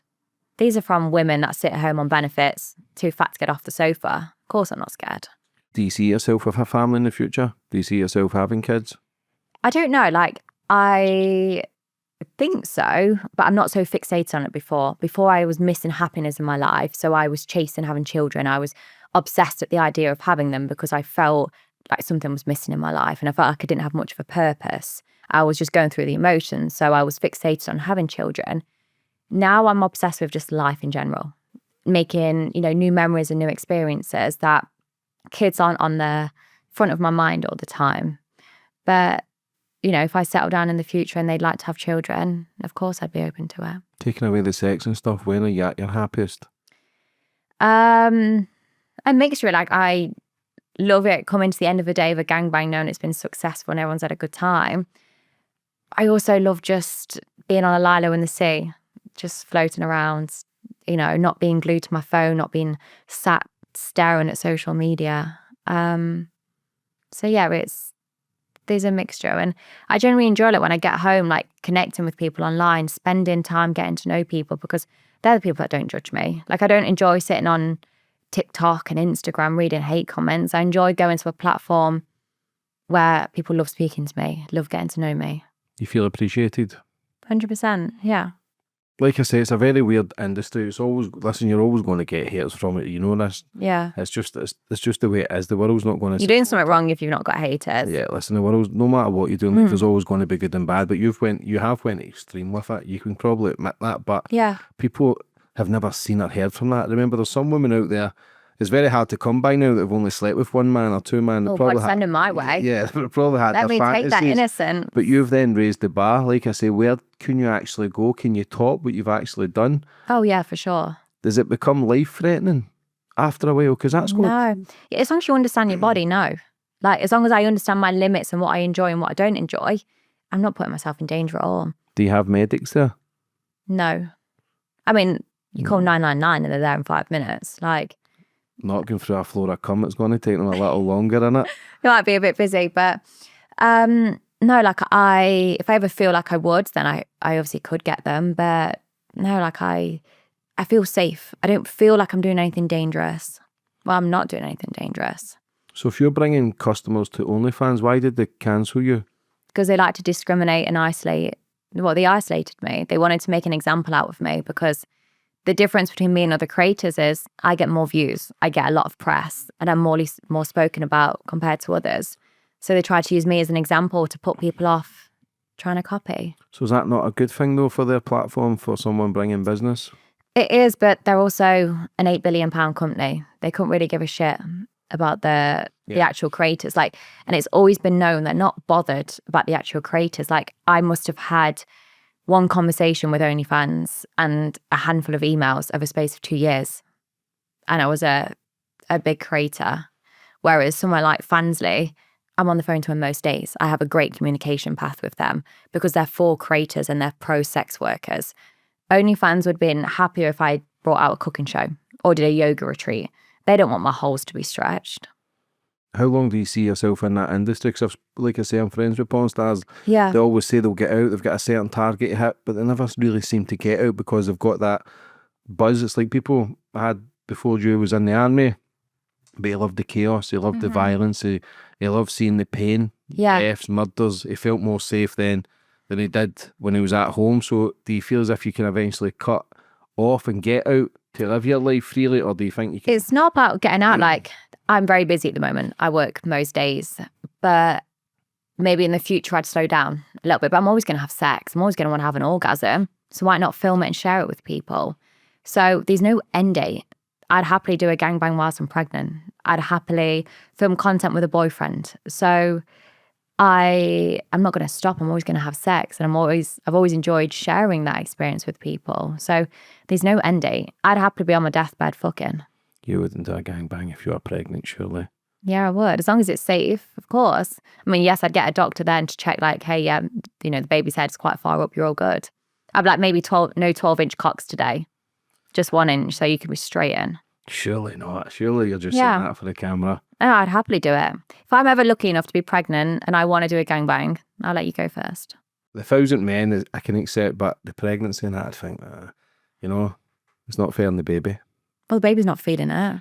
Do you feel as if you will try and be a mother in the future? I honestly don't know. Like, I'm not fixated on my future. And before I'd have been like, oh my God, I'm so nervous. The fact I don't know what my future holds. I focus a lot more now on day-to-day happiness. What makes me happy today? What's going to make me happy in 3 weeks or 6 weeks, as opposed to in 5 years' time? Because when you get so fixated on the years to come, you forget about each day. You're just like, oh, I'll be happy in 2 years. I'll be happy when this happens. Now I focus each day, okay, what's going to make me happy today? What's going to give me the best orgasm? What's going to make me smile? And I do that, as opposed to thinking, you know, what 5 years holds. Because you could get run over tomorrow, but you've just been waiting and saving your life for 5 years' time, and you should focus a lot more on now. When was the last time you cried? When's the last time I cried? Like, probably when my granddad passed away. When was that? Like 4 years ago. Do you not cry? No, do you not let I'm not really that much of an emotional person. I'm more of a, okay, this is the issue, this is the problem, this is how I'm going to resolve it. And what's the thing with the box, that you're in a box or some shit? Oh, I really wanted to get tied up in a box used by the public. But OnlyFans wouldn't allow it. And I still wanted to go ahead. But then, because I tried to comply with OnlyFans' rules, I cancelled the box. Then I got the OnlyFans permanently banned. But then I didn't want to be confusing people to say, hey, the box is going ahead. No, it's not. Oh, no, it's back on. That the whole thing just became really messy. And I wanted it to be a positive experience for everyone, especially myself. So the glass box got cancelled. But yeah, I just love the idea of being tied up and fucked by randomers. How do people treat you in the streets? Oh, they're so nice. Genuinely, you'll be amazed. I still don't know. Are people shocked at you though? Because obviously, like I say, you're very confident. You come across very nice, very respectful. Same as Andrew Tate, good friend of mine. Always respectful. I can only treat people the way they treat me, you know. That's what I always say. And it's you're in this environment. People love to talk about shit online, but I've never met a hater outside. Not once. And I've been doing this 8 years. I had one girl in Ibiza, but usually when people come up to me, every time it's, oh my God, can I have a photo? Like, I generally have just as many women come up to me, ask for photos as I do men. Probably more women than I do guys, actually. I had one girl in Ibiza come up to me like, oh, you're a minger, you're a minger, you're a minger, you're a slut. And I looked at her for 10 seconds and I was like, you're more of a slut than I'll ever be. Her boobs were hanging out, her ass was hanging her out. She looked so chavvy and disgusting. I was like, genuinely, like, you look dirty and vile. But each their own. But she thought I was disgusting and I was dressed very classy and sophisticated. Yeah, people are always weird that way, but alcohol plays a big part. Do you take security when you go to places like that? I've always got security with me. More just for, obviously, safety. And I want to be able to go out without thinking, what if something happens? I want to go out and be free. And every time people come up to me, I don't want to be thinking, fuck, what if it's hate? Or what if they're going to say something bad? I mean, I can easily handle myself, but just having security with me means I can go out and be carefree. Be a bit more secure? Yeah, for sure. I mean, to be fair, walking around London or most places nowadays, like, shit happens. Your phone gets taken off you, your watch can get taken. So you're better off. I mean, if you can afford security, get security. Do you ever look at politics or that? Or are you just so caught up in your own little lane? No, to be honest, I don't really know about the politics. What's the news? Nothing. I know the UK's fucked. I mean, along with many other countries, but I don't really get involved. Where do you see yourself? Do you see yourself just travelling? Do you see yourself in Dubai? Like, where do you have any plans? Well, it's a bit too hot, to be honest. Maybe Spain. Somewhere where I can just live a nice life, by a beach. I'll always be somewhat based in the UK because it's brilliant for gangbangs and I enjoy spending time in the US. But honestly, I don't know what my plan is. And that's a good thing. I'm glad I don't know. I always thought America was the hot spot for this sort of stuff. Well, it's wherever I am. But yeah, the US is good for porn. And I've done some of my biggest porn shoots with porn stars there. But you don't need, when I make content with strangers, strangers are everywhere. I don't need to be based in a certain place to do well. What about any Playboy or any sort of magazines, or does anybody come in with big offers to get you to do this sort of stuff? Yeah, like Playboy have reached out, multiple mainstream porn companies, but I'm not interested. I don't want to be controlled. I don't want to be told, hey, turn up for work at 10 o'clock today. I want to do what I want to do. And the biggest thing of that is giving back to the public.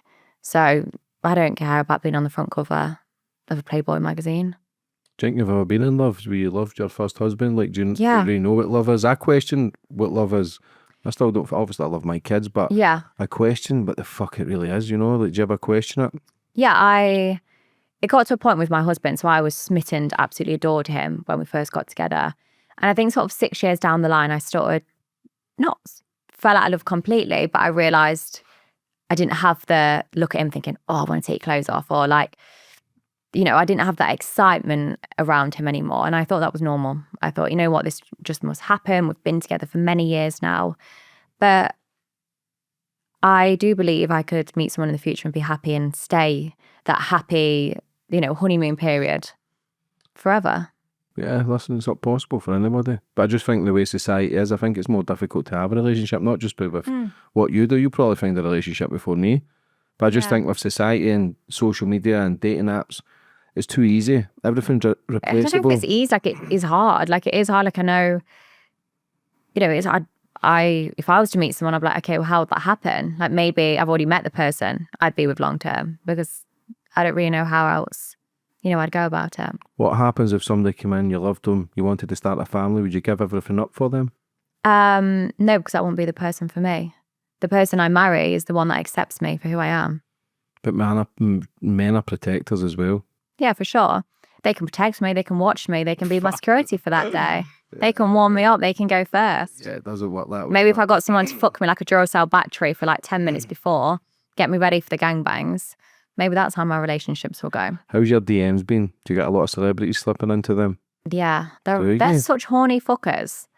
But yeah, I don't ever out them. But yeah, like, don't mention names, that's not nice. But I've been like to see very famous people, and I think, oh, maybe it's a business opportunity, or maybe they want to, you know, do something, and I turn up and it's you know, taking me to the back room, getting the cock out, and I'm like, whoa, what's happening here then?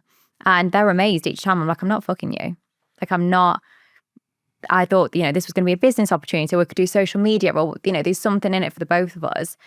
But no, I'm not getting on my knees. And I know most girls would. Most girls, you offer them a fiver, they'll be straight on their knees. But I'm not like that. So you have a cut-off point? I think it's not that I have a cut-off point. I mean, if that celebrity wanted to put a blue ski mask on and hang out the back of me, no problem. But if you think because of your following and your power, I'm going to bend over for you, no. So you've had celebrities DM you, you've went over there thinking it's a business meeting and you've got their dick out? Yeah. That's sexual harassment, no?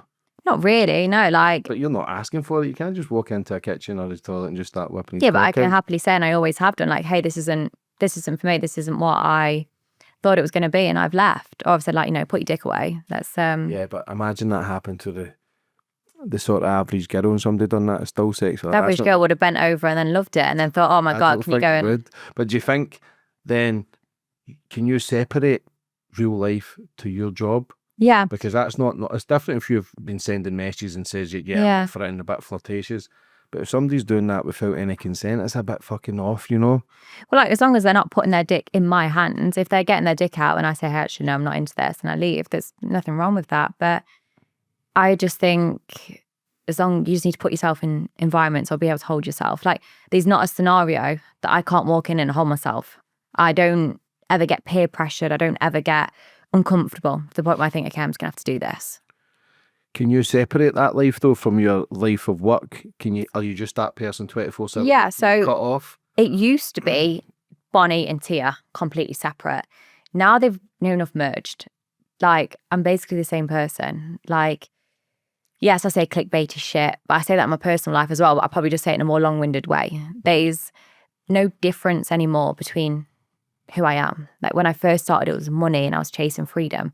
I've got that now, and now I just love it. And that's who I am. So there's no cut off really. I don't need to distract myself. I don't need to dissociate myself to what I do. As Bonnie, it's the same person. What's your daily routine like when you have a day off? Oh God, there's no daily routine. I get asked this all the time. Like I'm filming a documentary at the moment and it's like, we really want to capture the average day in the life of you. And I'm like, you're going to be here a long time because there's no set routine. There's no go-to day. I guess on average, I just spend, probably like 5-6 hours a day, if not more, just chatting online, getting to know my subscribers, making custom videos. Yes, I'll do a gangbang, but it's not as often as what you think. If I have, time away from that, I've got 3 pets that I adore. Anything that's refreshing and away from my phone. What sort of pets? Got a Pomeranian and then called Marlo, a cat called Nala, and another cat called Hunter. Yeah, dogs, the animals is where it's at because they don't judge. That's why we love them so much. It's easy to be around, I don't know, my dog sometimes runs off from a dildo. I'm like, excuse me, I need that. It's like mother, like dog then. You've taught her well. But what you like when you get into a restaurant and stuff, are you normal? Are you thinking, man, I could fucking create business here? Like, how do you operate in the real world? No, I'm not going dragging people into the toilets and having a gangbang. Like, how's the mind? Obviously, I'm like, oh, that's a good looking group. Yeah, but having a conversation, it's a podcast. But how are you when you get into restaurants and you're around other people? And because, like I say, you're very respectful. But how does your mind? I'm trying to understand. Sometimes I'll see big rooms. I think, well, fucking hell, they're good looking. I want them to pass me around. But aside from that, like, I'm just quite quiet. I think people assume I'm very outgoing. But if me and you go out for a meal, I'm quite reserved. I'm not outgoing as much as what you think. I'm happily just to sit there and take the back foot. I think because I have to do so much talking and I have to be so confident a lot of the time. And it's not that I'm not confident, but I'll happily sit there and listen to your story. I'll happily sit there and just listen to what you've got to say. Do you get shy? Not shy, but I'm not as talkative as what people think. When was the last time you were on a date? I don't know, like maybe last weekend. What's it like going out on a date? Do you think of the agenda? Because obviously you're earning money, you're doing well. Yeah. How do you know that nobody's there just to fuck you for your dough? You don't. But do you think about that? Yeah, 100%. That's got to be on if I was to date someone I didn't already know, so say if I was to meet someone new, I wouldn't know what their agenda is. I don't know if they're doing it because they want to start in the porn industry, if they want social media views, if they're doing it for a story, if they're doing it for money. I wouldn't know. It'd be very difficult. It would, be something I'd have to learn over time and try and trust them. Are you a jealous person? No. How do you not? No. I don't think it's because I'm just so confident in myself, but if I'm with someone, I'm with them because I trust them and I love them and I know they'd give me the same respect back. So if I was having issues in a relationship, I'd probably start thinking, okay, maybe they're going elsewhere or maybe there's a problem. But if I'm not having issues in a relationship, I'd completely trust them. I'd be more than happy to see them chatting to people because you can chat to girls and it not mean anything. There's always an agenda. I always think, say if I had a boyfriend and they were stood next to me and I was chatting to guys, as long as I'm happy to do that if they're there and or if they're not there, then it's fine. I'd never want to be in a relationship where things are being hidden. No, because relationships are built on trust. Exactly. Once the trust is gone, like, you're fucked. Yeah, because if the trust is gone for something that they've been caught out a lie, everything then is questioned. Yeah. And then the insecurities can kick in, so it's easier to be completely fucking honest and completely open. I'd overthink it. Like if I was with someone and they then cheated on me with someone that's brunette or skinnier or fatter or whatever, I'd be overthinking it, thinking, oh, they prefer them or it's their type. Or sometimes they've just cheated because they wanted to. But I understand, like, women, we overthink a lot. So, yeah, it'd make you insecure if the trust was broken. Have you ever been cheated on? No. How do you know? Because I was with my ex for 10 years. I trusted him completely, still do. And he didn't cheat. You faithful? No.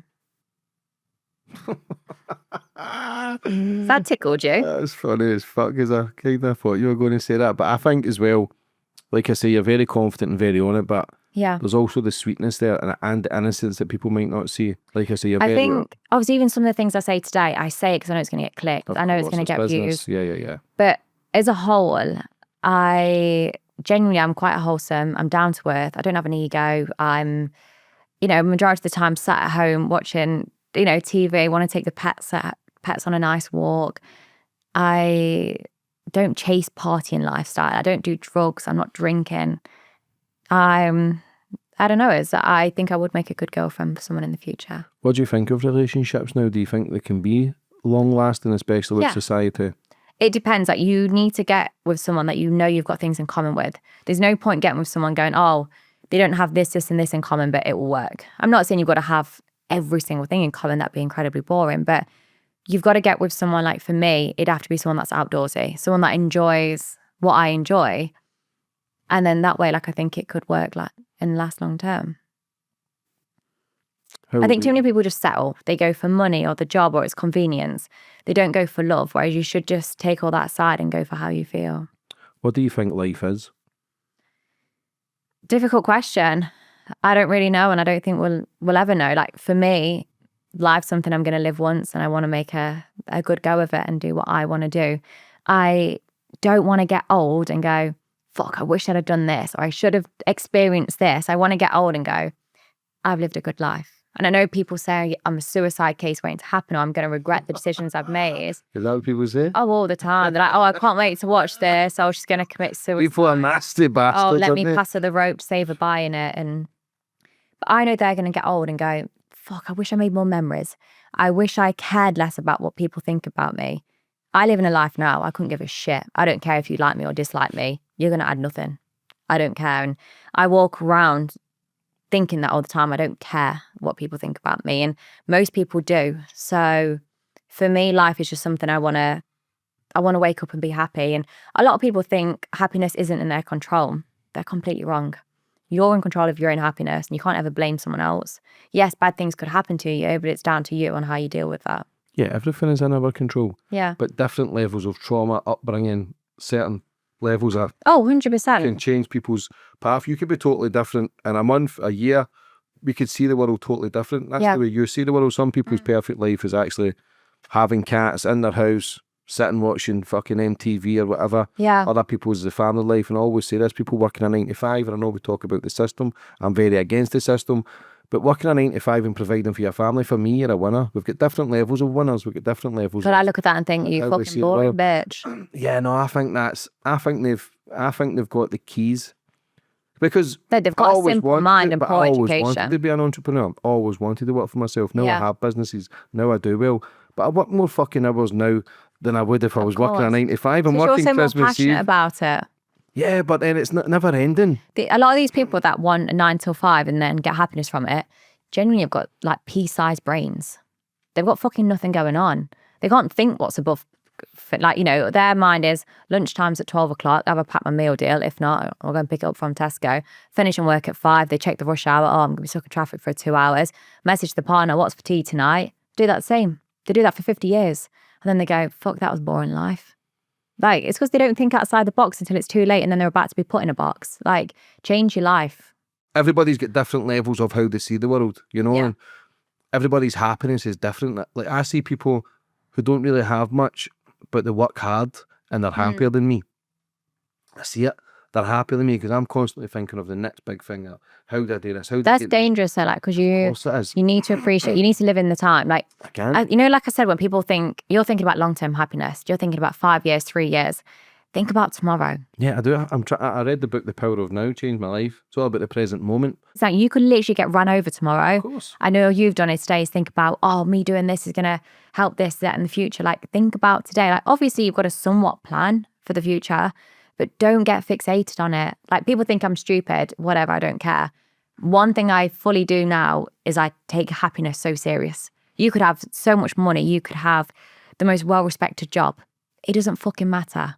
If you're not happy, you're never going to feel like things are enough. So being present is the biggest thing and the biggest success you can ever have. Definitely. Being in the present, and I question it, am I not showing enough gratitude? But as what it is, I'm man. I do all right. I don't harm anybody. I do my own fucking thing. I've interviewed 3 billionaires. Yeah. Everyone are miserable. Yeah. Every fucking one. Because they would have chased, they probably should have stopped at 1 million. But we'll chase that. When you're going to stop, when you've got 1 million dicks, you know? When I'm unhappy or when I no longer feel present. How many men have you slept with if you kept number? God knows, way too difficult. I'd run out of pen and paper, but I'd say nearly 2,000.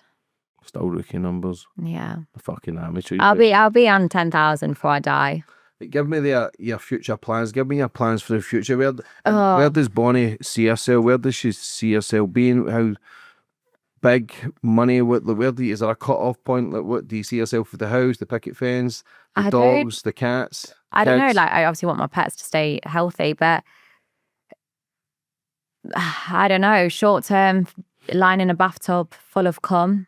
I really want to offer more meet and greets to my fans. Long term, I honestly don't know. And I don't know what holds me, because even what I've achieved in the last 6 months, whether or not you think it's achievement, I never thought was possible for me. I never thought I'd hit the targets I've hit. So it's hard for me to say what the next 6 months hold, because things change monthly, weekly, daily. Like, everything changes so quickly.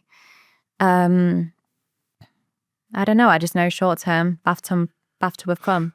I think it is an achievement, because in your industry, it's to be the biggest and the best. It's to be the more recognised. You've done that. You killed that. You were the most searched person, so you have hit that. Do you feel as if you can go any higher, though? Of course. I mean, I'm already... Not decline, but where you could go, and there comes pressure with it, because you're saying about living in the now. Yeah. The biggest thing is getting big and staying big. You would have seen many people that get big, and then they're like, fuck. Then they flop it. I've stayed relevant. Ever since my name got out there, I've stayed relevant. I've stayed above the trends. I create the trends. And that's just something I'm always going to do. And it's not because I'm chasing it. It's just because the things I enjoy and the things that turn me on naturally set trends. Naturally, people copy. So for me, it's just continuing to do what I enjoy. Like, when I think of these ideas, like a glass box or a bathtub of cum, I'm not sat there thinking, who can I copy? I'm sat there thinking, okay, well, what turns me on? And then naturally, me creating them keeps me relevant, keeps me the biggest person. That comes pressure as well, though.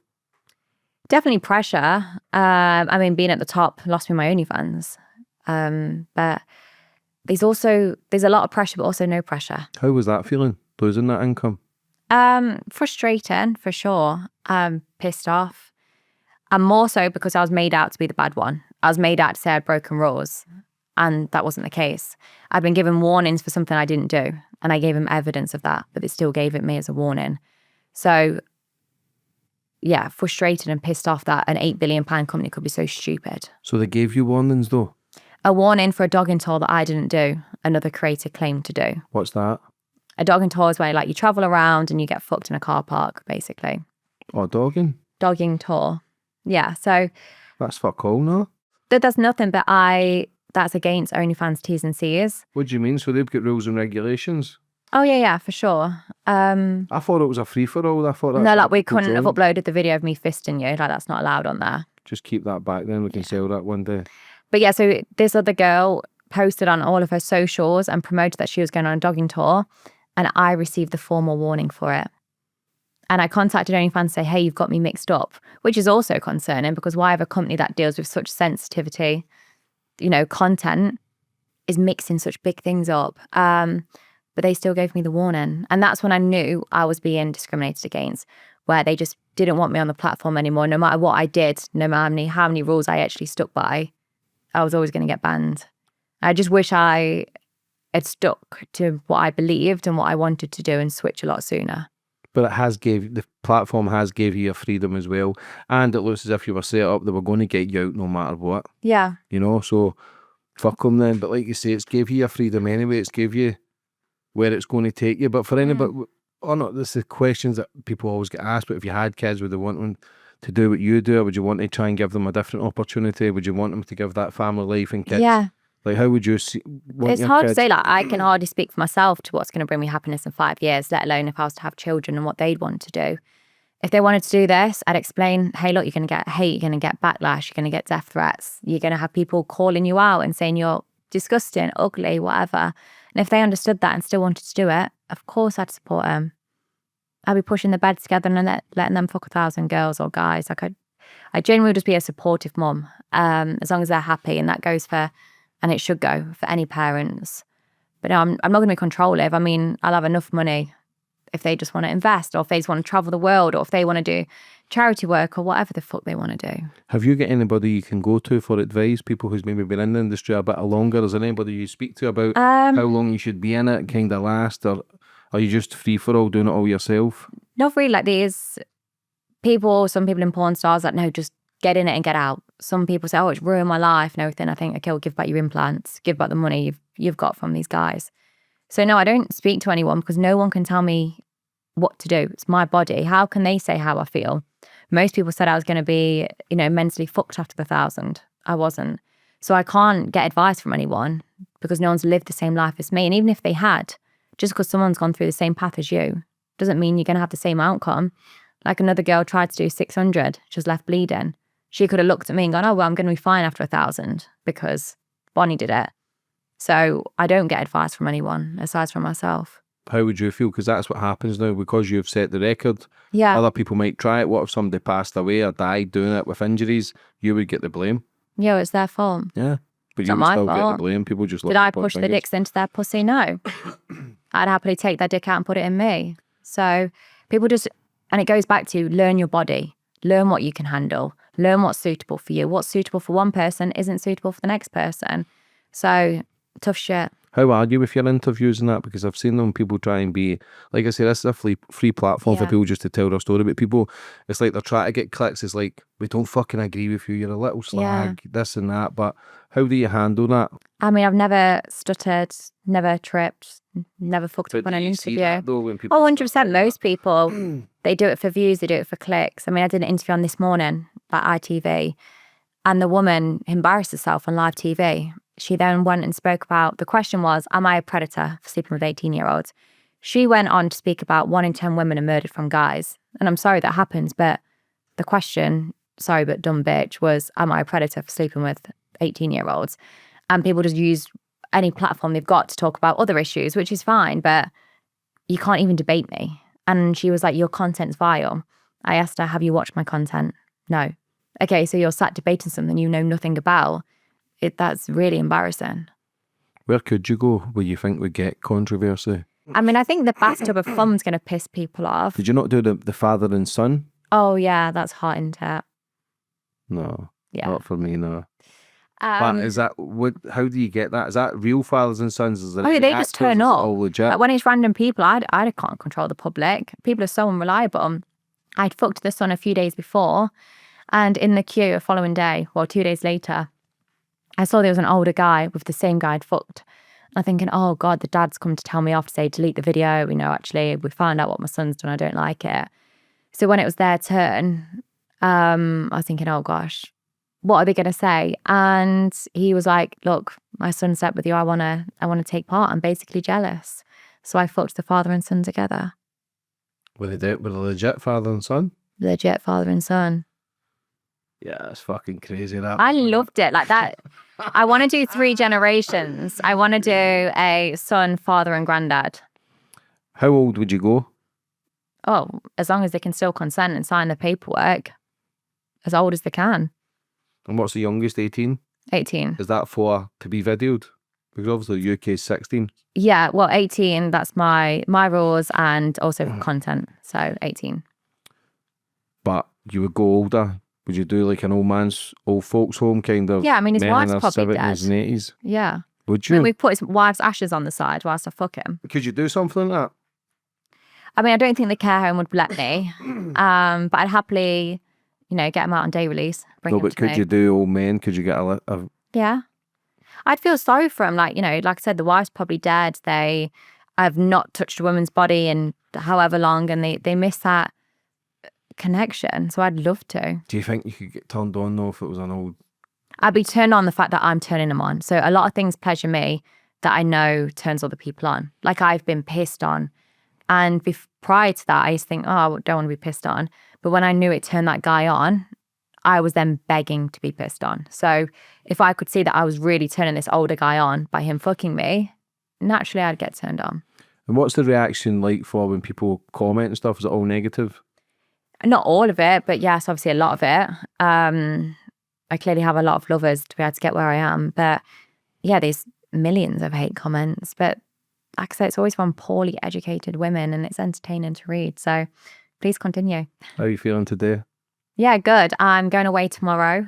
And this week as a whole has just been nice. I've been really happy. I'm in a good place in my personal life and work's going really well. So how can I not be happy and grateful? Starting this podcast, babe, you're doing well. What's at the top of your game? Yeah, just getting ready to give my rim job. Exactly. But listen, for coming on today, nothing but respect for you. I know Thank you. what you do. Listen, it's your body, it's your life. I don't give a fuck as long as you're not harming anyone. That's what I always say. Like, I can't believe that many people get pissed off. Like, but they're going now. They're going to like it is extreme. You know that it's extreme because it's going to. What about these people that do marathons after marathons and it fucks their back up and their knees and they're getting sunburnt and everything else? Like, that's more damaging. What about the builders that work out but in the hot weather? They're running a 100-mile marathon maybe for charity. You're hurting your knees because you're sucking your face. I'd happily donate money to charity. But listen, it's your life, it's your body. I don't give a fuck. I'm all for free speech. I'm all as long as you're not harming anyone. That's what I always say. And I've always says that I've no issues with Bonnie Blue or whoever it is. It's the 1,000 men who's maybe queuing up and want to dip into the same pussy. Like, I do find that a little creepy as a man. That's not my sort of thing. But again, I'm not here to judge. That man might be a virgin. He might not. But everyone's got different reasons for being there. I understand why people judge. Everybody's mindset. We all see the world different. Who the fuck am I to judge, So I don't care. But like I say, as long as you're not harming anyone, like that's what I always think. You can think they're disgusting, but those guys haven't hurt anyone that day. I've not hurt anyone, so who the fuck cares? For anybody that's maybe wanting to start a successful business, or what advice would you have for them? Just be ready to put a lot of hours in. Anything you do, especially that's worth doing, isn't always easy. But you just got to work hard and enjoy the process. I think too many people that try to set up a business try and enjoy it from day one. It's not always the case. But you have got to love the process. If you love the process, the outcome's going to be a lot better. Listen, you're a multi-millionaire. You've smashed it, so fair play. Thank you. Before we finish up, though, for anybody that's maybe in a life of struggle, no matter who we are, we all struggle, we all battle. What advice would you give to them? Be present. You can change. Like, you can change your life. Just start off, whether it's phoning help, whether it's joining my queue, whether it's speaking to someone. Just speak up or make a plan of what's going to make you happier. But it's hard because everyone's got different reasons why they're unhappy. But I guess speaking to someone is the start. Bonnie, again, thanks for coming on. I wish you nothing but the best for the future. What's all your social media handles? How can people get in contact? How can people join these fucking 1 million boys club? Just look on your dad's history. Your granddad's. Your dad's, your granddad's, your mum's. Just go on your search of history. I'll be there. Thanks for your time. Thank you. Genuinely wish you nothing but the best for the future. Take care. Thank you.